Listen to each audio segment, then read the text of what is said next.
लोकवृत्त मराठी, लोकशाहीचा खरा आवाज। शिंदखेडा इथं नगरपंचायत निवडणुकीसाठी नामनिर्देशन पत्र भरण्यास आजपासून सुरुवात। पहिल्याच दिवशी शुकशुकाट। शिंदखेडा नगरपंचायत निवडणुकांसाठी आजपासून दिनांक 10 नोव्हेंबर रोजी नामनिर्देशन पत्र भरण्याची प्रक्रिया सुरू झाली आहे। मात्र शिंदखेडा नगरपंचायतीत पहिल्याच दिवशी एकही उमेदवारानं नामनिर्देशन अर्ज दाखल केला नाही, त्यामुळे कार्यालय परिसरात शुकशुकाटाचं वातावरण पाहायला मिळालंय। शिंदखेडा नगरपंचायतीसाठी प्रभागनिहाय उमेदवारी अर्ज स्वीकार आणि तपासणीसाठी प्रशासनाकडून स्वतंत्र व सुनियोजित व्यवस्था करण्यात आली आहे।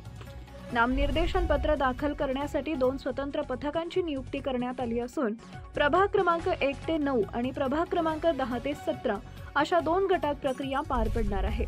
प्रत्येक उमेदवारांचा अर्ज तपासून त्यांना चेकलिस्ट देण्यात येत आहे। चेकलिस्टची पडताळणी झाल्यानंतरच संबंधित उमेदवाराचा अर्ज निवडणूक निर्णय अधिकारी नितीन कुमार देवरे आणि सहाय्यक निर्णय अधिकारी श्रीकांत फागणेकर यांच्या समोर सादर केला जाणार आहे। त्यानंतर अर्जाची नोंद अधिकृत नोंद वहीत करून स्वीकार प्रक्रिया पूर्ण होईल, अशी माहिती निवडणूक निर्णय अधिकारी नितीन कुमार देवरे यांनी दिली आहे। निवडणूक प्रक्रियेदरम्यान कायदा आणि सुव्यवस्था बाधित राहावी यासाठी शिंदखेडा पोलीस ठाण्याकडून आवश्यक पोलीस बंदोबस्त ठेवण्यात आला आहे।